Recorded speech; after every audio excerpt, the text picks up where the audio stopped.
Why don't you start by introducing yourselves, a little bit of background, and the characters you play, and we can go start with Ben since he's on my left.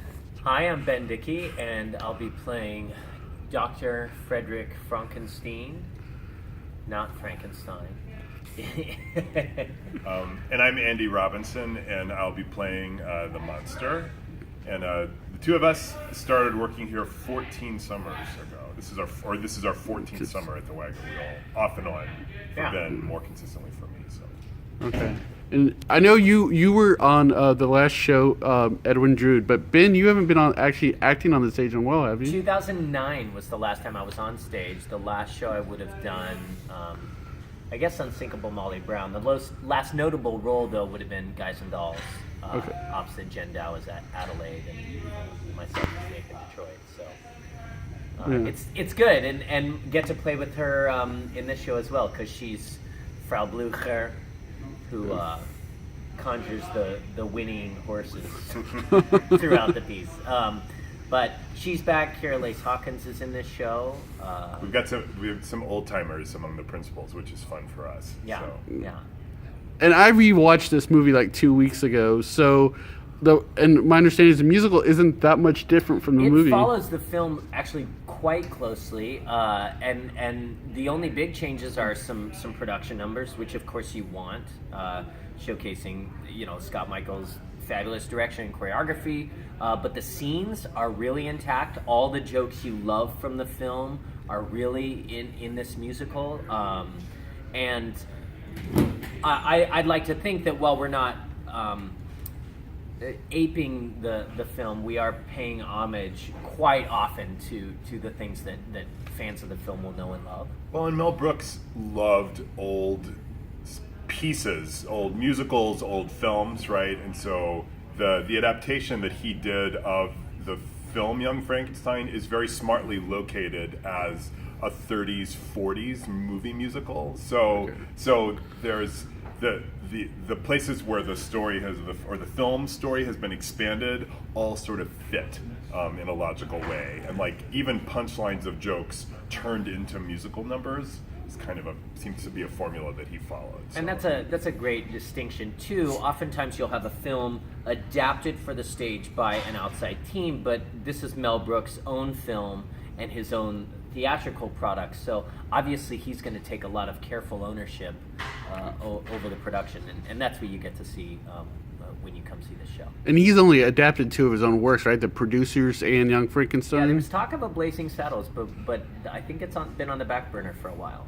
Yeah, I think these two make sense in that The Producers was a film about a musical, and this is was a contemporary film done in the style of an old film. So they're sort of like super genre ready for musical adaptation. Yeah, and not too many locations, which is what you sometimes run into with other films.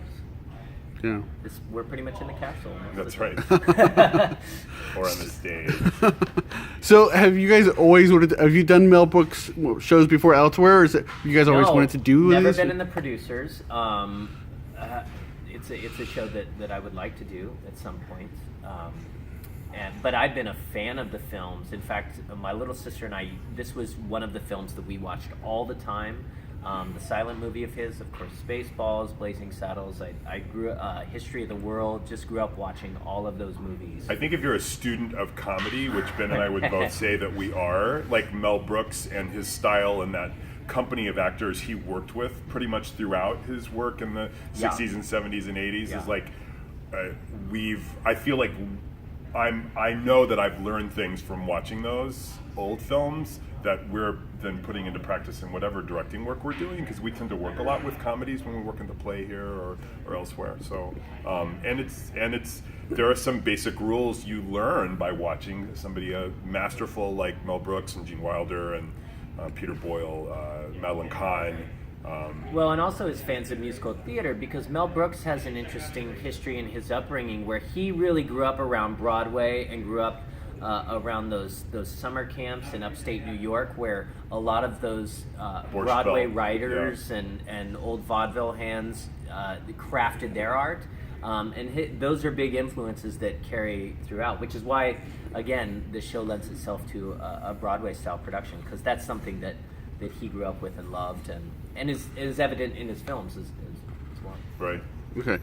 So, would it be accurate to call this a spoof, or kind of a forefather spoof, or is a spoof the wrong terminology? No, I think it's a spoof of old horror movies, Okay. right? Played very seriously, and that's how comedy happens, right? Yeah. So yeah, spoof or satire, or a spoof. No, I think spoof is good. Yeah, and again, looking at his film history, right? He did a Western. He did a Western. He did a Star Wars treatment. He did a Hitchcock, right? Yeah. High Anxiety. And he did old monster movies with this. So, yeah, he's kind of taking on all the major film genres over the course of his career. Okay. And then doing the Mel Brooks, and that everyone's probably seen. I mean, is there a certain level of expectations you got to reach? I mean, is that more stressful? Well, I mean, you look at the cast that was in that original film, and it's absurd to think all of those players. But I have to say, our cast here really great. is so good, and it's intimidating, I think, a little bit to think, oh, I need to be, some semblance of Gene Wilder or Peter Boyle. But I think anytime you're, we work with this all the time, and that we're often doing our version here at the Wagon Wheel of some well-known piece, whether it's an adaptation of a movie or our production on a well-known musical with an iconic original cast. Is that I think that you find some blend between like showing audiences what's familiar and good about a portrayal or a performance, right? Yeah. And then of course you bring your own sort of approach and toolkit and sense of humor and sense of self, and you wind up with kind of a nice mix, I think. No, and correct me if I'm wrong. Didn't you play Lurch in the Addams Family? I did. It's a great memory. And I will tell you, it's like in both cases, I approach this very much like a clowning exercise, and when you establish a clown persona, there are rules that you follow, right? And so while I'm wearing elevated shoes in both performances, Lurch was very much slow. Like everything he did physically was agonizingly slow. His vocal register was really fun to explore in this very deep, low place.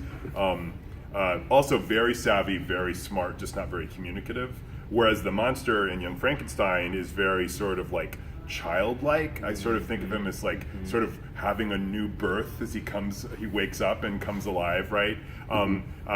Faster vocally in a very different place, much more sort of facially expressive. I'm enjoying sort of rolling my eyes, things like that. So but that's a great question because people have asked me about that, but I think they're different. So Different, but similar but different. Similar but different. Yeah. Yeah. There was a list of questions. Okay. So playing a Gene Wilder role, do you feel any need to pay homage to him in any sort of, because he's gone, well, obviously. he's a big influencer of mine. Before I got this role, as I said, I grew up watching him and watching his films. This one probably even more than Willy Wonka, but also all of his work with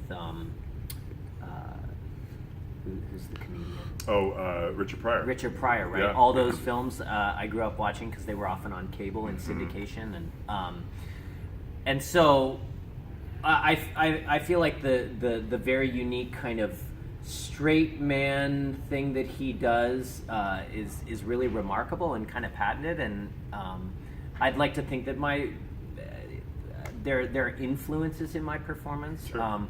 But you can't ever be anybody else but yourself. So it's probably some combination of Gene Wilder and Ben Dickey with a little bit of Roger Bart, who played the role on Broadway, right? And that's the other layer that you have, is that you have the original film, and then you have the Broadway production, which is your resource for all the songs and everything else. So I think it's probably a combination of all three of those. I should say too that while I think fans of the film will have a very particular and fun experience You don't have to know the film to have a really good time. Absolutely. When we run, we did our first run through on Saturday in the rehearsal hall, and a couple of our younger cast members who were in Drood but leaving to do other jobs this summer watched it, and neither of them knew Young Frankenstein the film, and they were rolling on the floor. Yeah, it's an interesting thing because a number of our younger company members obviously not obviously, but just may have not grown up with this material, and it still plays because good comedy is good comedy. Yeah. I'd watched it years ago, then I rewatched it recently to refresh my memory.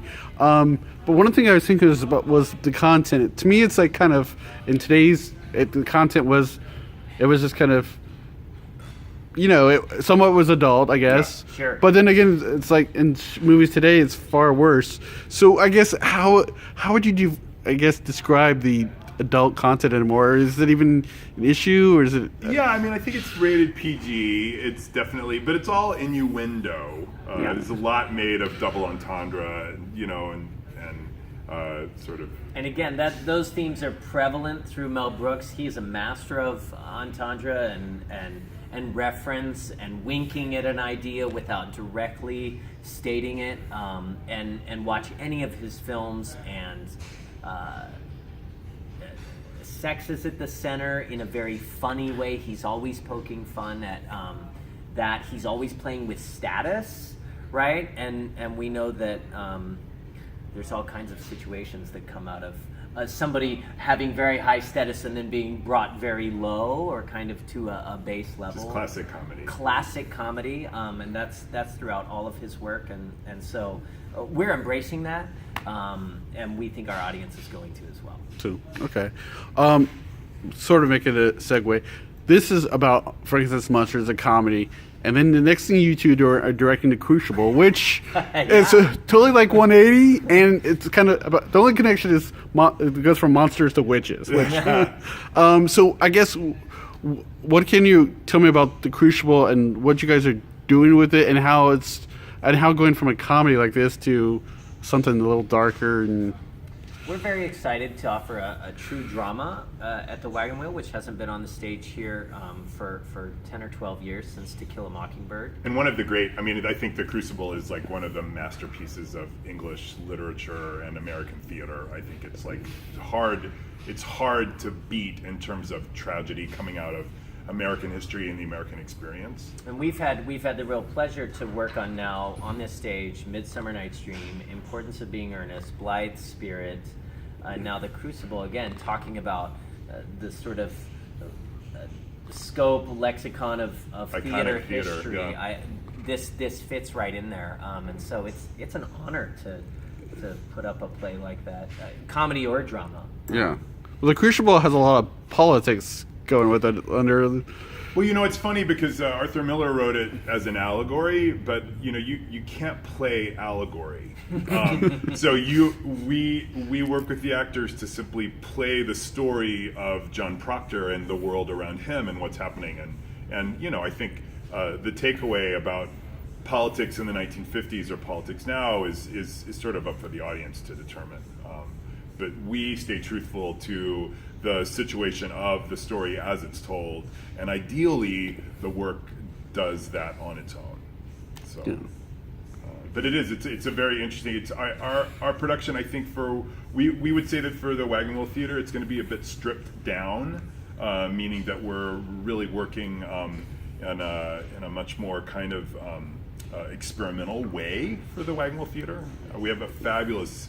What I love to highlight about sort of our company is that like the number of different genres and styles that they've worked through in musical theater over the course of the season is kind of phenomenal, going from Newsies to Footloose to Drood to this sort of farcical musical comedy, and then to do a very straightforward 20th century realistic drama just really showcases sort of where they all are in their careers and their training. It's super exciting. And to talk to them, they're as excited about a regional premiere of Newsies as they are The Crucible, and vice versa. Many of them are just champing at the bit to get into rehearsal on Thursday. Do a play. work. Because on when you this do musicals all the material. time, a play feels really exciting exciting. and different. So yeah, they're very excited, and we have again, our company is so phenomenal this summer. Being able to cast it out of that core group of individuals was really exciting, and we're ready for the work. So. Okay. And my last question about that is Please. the only version I've seen of it is the movie with Winona Ryder. Mm-hmm. Is the Pretty good play is the play different from the movie or? Much of that text in the movie is Miller's words. So they do some structural things because they shoot it for a film where maybe some You move lines outdoors. have been moved. Right, Yeah. the locations are slightly different, but they're really doing the play. And again, Miller was involved in that adaptation. So. That's Okay. right. What's interesting is that they open with the dancing around the fire pit scene, which is not shown in the play. It's kind of left up to the imagination. So some of those things that you can show with the film or that they chose to show with the film, the play doesn't explore. Okay, so going into the Crucible, I'll have an idea of what to expect. Oh yeah. absolutely. If you've seen that film, you know what's expected. The difference is, and I think structurally it's so smart, is that the play happens in 4 scenes only. Really? Each of them sort of happening in real time, sort of a very distinct and discrete action. So Well, thank you guys very much. thank Hey, you, Dave.